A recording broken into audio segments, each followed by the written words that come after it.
Hi everybody, I'm here with Noah Beygelman. We just came back from the Goofy Gauntlet 2 in Connecticut. Noah, you want to tell everybody what you did there? Yeah, I got top 8. Lost to pack in top 8, unfortunately. Just I was fried after like 12 straight hours of playing. Didn't see the line, but it's all good. And what deck were you playing?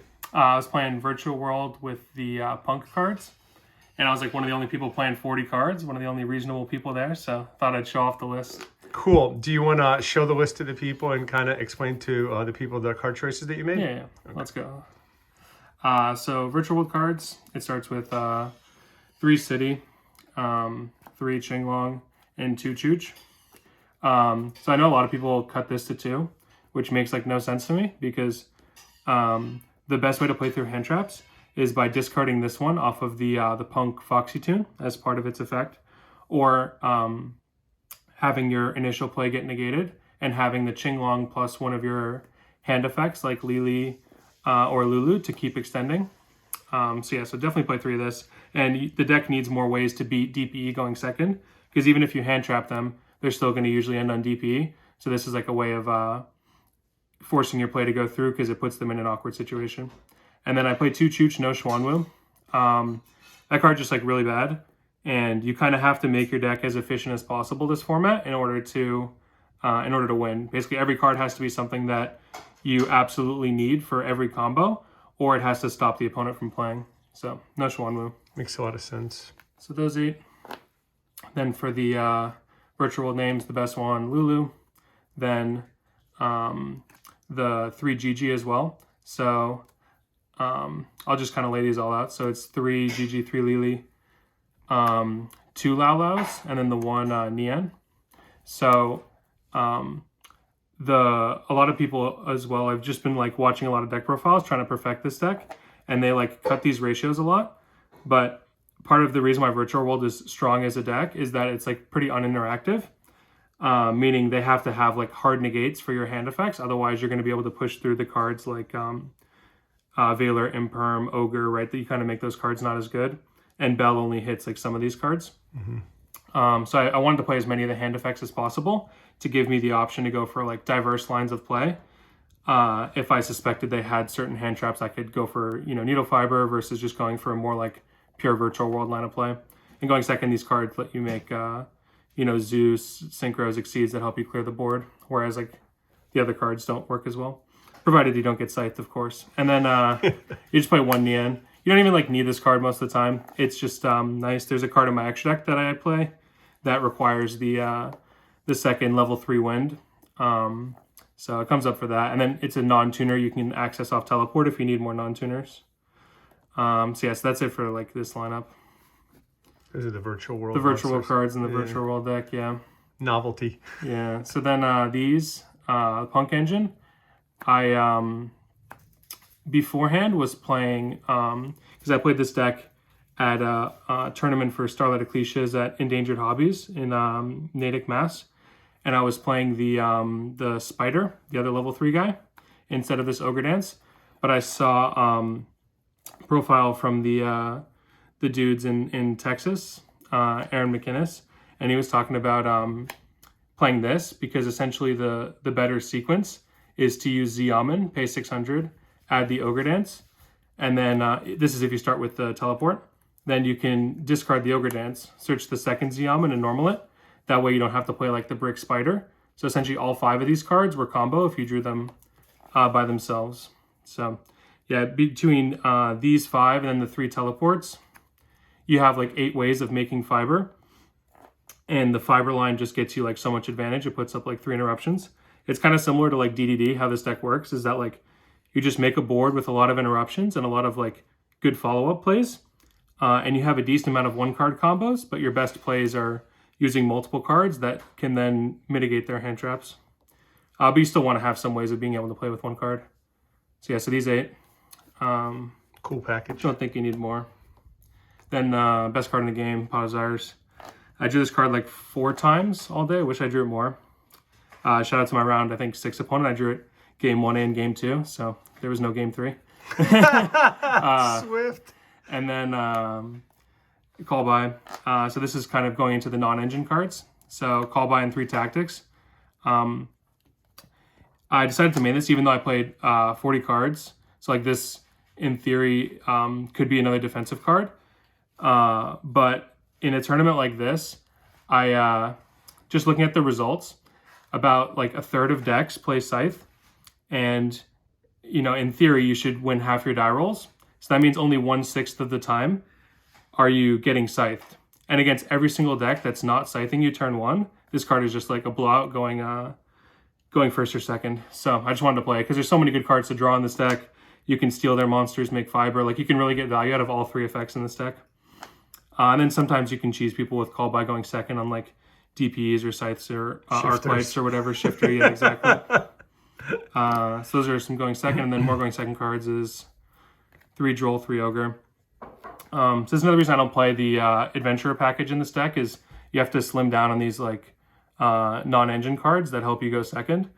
And I think these cards are just like too strong to not play. Droll is especially good because it's one of the only hand traps that even if they start with Brave, this can sometimes let you live as the solo hand trap. And then sometimes Ogre can work as well by cutting them off access to the level 7 monster. And basically everyone gets greedy and searches the equip first. So like this card puts in a lot of work, like IRL. Yeah, likewise. I think for me that card just overperformed. It was like sometimes like having 4 ashes in your hand. It just turned off so many lines of play. Yeah. And then the last card's the bot. I only drew this like 3 or 4 times, so it was pretty nice. Cool. And it's one of the best decks to draw this in because like you're always discarding for Qinglong anyway, so you can get value out of seeing like just 1 Garnet in your hand. So yeah, 40 cards. And then the extra deck, I'm just going to go through it by like the sequence you do turn 1 if you open with the fiber. So you go fiber into the bot, then the Auroradon, then the Cupid Pitch, lower the level, then you go for Juju, and Cupid Pitch searches the Lulu. And so this like sequence of cards is what you're doing like every turn 1, provided you didn't open access to like a bunch of virtual world names to go for a different line. But this is just like the basic play.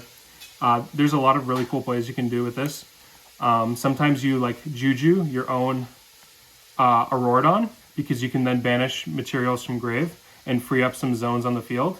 Because it comes up a lot where like you just have like Zolkin clogs up a zone, or if you have like an M7 clogs up a zone, you just have like monsters on field. So you actually end up like getting rid of your own cards turn 1 sometimes. So yeah, so that's like this kind of package. Then standard stuff, you have Starter's Charge. I try to play, if I don't draw any hand traps in my opening hand, I'll try to sequence to where I can thin my deck by as many cards as possible before resolving this to hopefully see a Tactics, Call By, or one of my hand traps. Then for like Interruption going first, the Zolkin Crystal Wing, pretty standard. And ShenShen, because Virtual World, M7, yeah, good card. Then the card I was talking about earlier, why you need to play Nian, is because Totem Bird is like really strong against the Flunder deck, as well as the whatever that thing is, Rite of Arameshir. Because the problem is like Rite is really strong against like a Chewed ShenShen board, right? It deals with both threats with just 1 card. So I wanted something easy to make in the extra deck that could interact with Rite. You could play Dragoon as well to go for like Muddy Mud Dragon fusing with Zolkin. But if all I'm doing is negating a Rite, why would I commit like 2 extra deck monsters and have to discard a card to just do like the exact same function? Plus this offers some like alternative Zeus lines. If you're under like the barrier statue, for example, you can like still sometimes make a Zeus. So yeah, cool card. And then more cards to make Zeus. You have the Fortitude, Downer. So this comes up when like it's really late in the day and you don't know what to do. You just like strap on helmet and make Zeus. But sometimes it's actually the right play because you have like a good hand where you have like a Qinglong, a Lili, a Lao Lao, and then like a Punk and then something to discard. And you want to bait interruptions first. You just use the Punks to go for the Fortune Tune, Downer, Zeus, bait 2 interruptions, and then go off with like your Virtual World sequence after that. So yeah, I think you just kind of like, you definitely have to play some way to make a 4 material Zeus because having the double send like matters a lot. And then the last 2 cards, these are the cards that like I just play because I don't want to enter a tournament without them in my deck. I never summoned this. I think I summoned this 1 time. It's kind of cool to summon this against decks that would have an interruption for your Virtual World monster target, because often you'll have like 2 monsters on the board and they won't want to use like DPE or punishment or something like that to target one of them because they want to wait for you to reveal your hand effect. So you can like make this, and this is resilient because if they punishment pop this or DPE pop it, whatever, it floats into 2 more guys from the deck. And then the Vermilion, this barely ever comes up anymore for the turn 1 Lili Qinglong combo, but I don't know. It's just nice to have more like removal in the extra deck since there's not really any other like going first card I would want to play for just 1 slot. Cool. So yeah, that's the extra. Let's see the side. Yeah, side. I think this is like a decent side. I don't know. I'm usually bad at making side decks, but I think this one was fine for this event. So I played Twin, just good versus like Flunder and Prank. I don't know. It's just like not that crazy. I think I drew it like 1 time. And I drew this twice. But one time I just like discarded it off of some other effect. So I don't know. This deck's like good against back row, so you don't like need a lot of these kind of cards. And then Dark Ruler. So I really wanted to respect the DDD matchup. I was originally playing Super Poly because it does like a similar function, but if they end on 3 things, like the Siegfried, the rank 10, and the rank 6, this deals with it better, and I don't have to play the extra deck monster.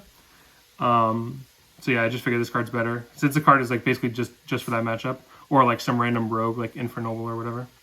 And then for cards against like the good decks, you have Nibiru, Gamma Driver. So yeah, I would just side in these 7.